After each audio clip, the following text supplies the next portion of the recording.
আজকে সুপ্রিয় দর্শক, আজকে আলু তুলবো। দেখি গাছে গিয়ে কীরকম আলু হবে, কারণ আলু গাছগুলো শুকিয়ে গেছে।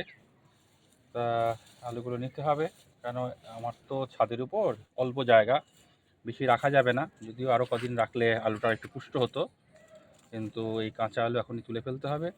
এই দেখেন আলু দেখা যাচ্ছে, ভালো করে দেখাও আলুগুলো। এটা ছোটো সাইজেরই আলু, জ্যোতি আলু। এটা তো আমি আর কোনো বীজ কিনে বসাইনি, আমার বাড়িতে 7টা আলু গাছ বেরিয়ে গিয়েছিল। ওই 7টা গাছ আলুই আমি বসিয়ে দিয়েছিলাম। মানে এত পরিমাণে গাছ বেরিয়েছিল যে ও আর ইয়ে করা যাবে না, বুঝেছো? এখানেই রাখি। এই আলুগুলো দম খেতে ভালো লাগবে, ছোট ছোট। ভিডিওতে আসছে কিনা জানি না, আসছে ভিডিওতে।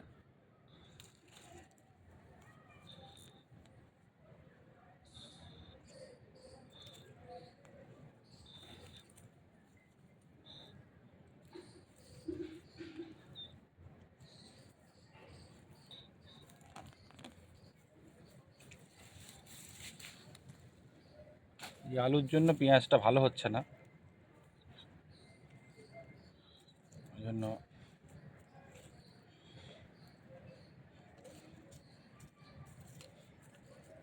আগে দেখিনি হাতে করে কতগুলো পাওয়া যাচ্ছে, তারপর খুব সাবল চালাবো। না, আগের থেকে সাবল চালালে আলুগুলো থেঁতলে যেতে পারে।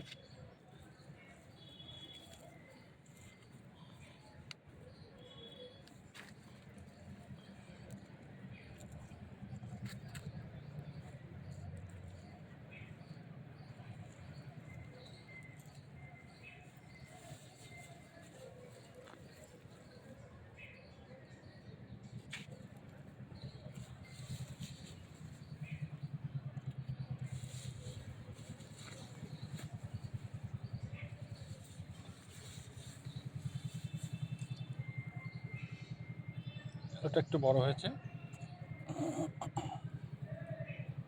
এখন যে আলুটা সে বসিয়েছিলাম সেই আলুটা এখনও আছে, একটু পচা পচা হয়ে গেছে।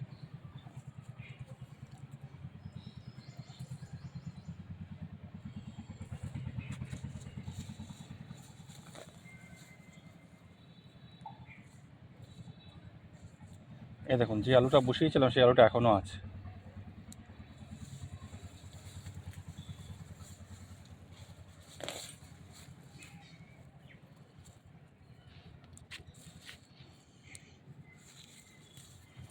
এই আলুগুলোর আলু কাবলি খেতে ভালো লাগবে, আবার আলুর দম খেতেও ভালো লাগে। কিন্তু এই আলুগুলো রাখার এখন আর সময় নেই, কারণ আমার এখন কাটোয়া ডাটা লাগাতে হবে। ওই জন্য ওকে তুলে ফেলতে হবে।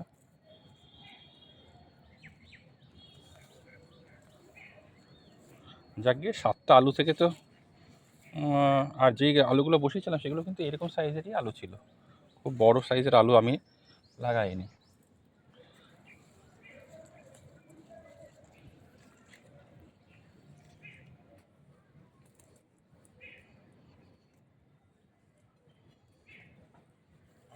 মোটামুটি হাত দিয়ে যতটুকু পাওয়ার ততটুকু পেলাম। এবার একটু শাবল দিয়ে দেখব যে আর আছে কি না।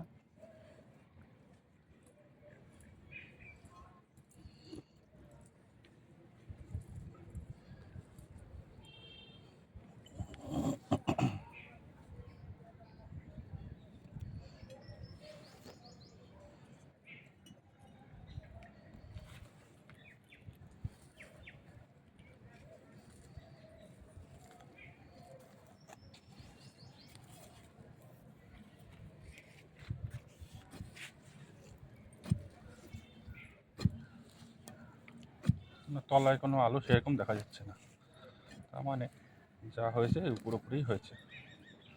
এই একটা বেরোলো,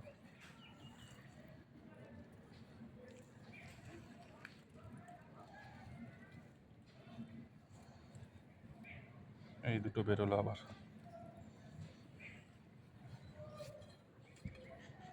এই একটা বেরোলো।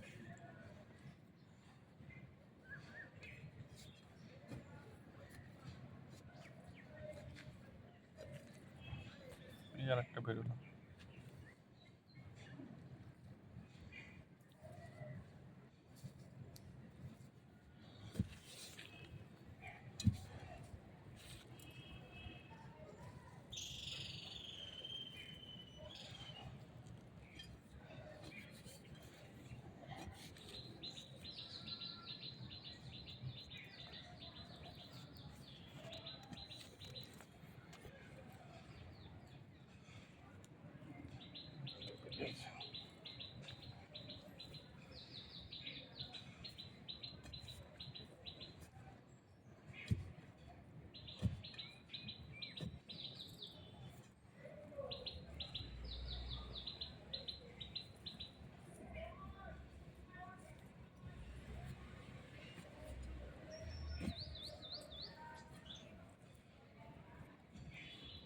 মাটিটাতে এই ঝুড়ো ঝুড়ো মাটি, এই মাটিতে যদি কাটোয়া শাকের বীজ বা লাল শাকের বীজ বসিয়ে দেওয়া যায় ভালো হবে।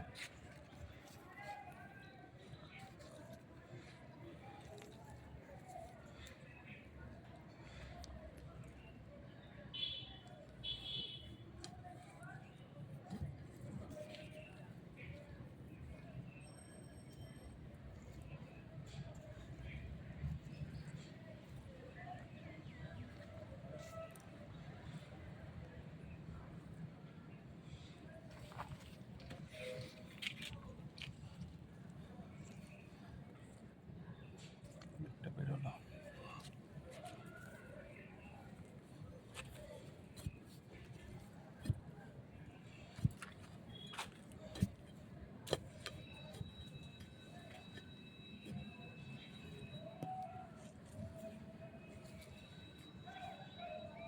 একটা বেরোলো।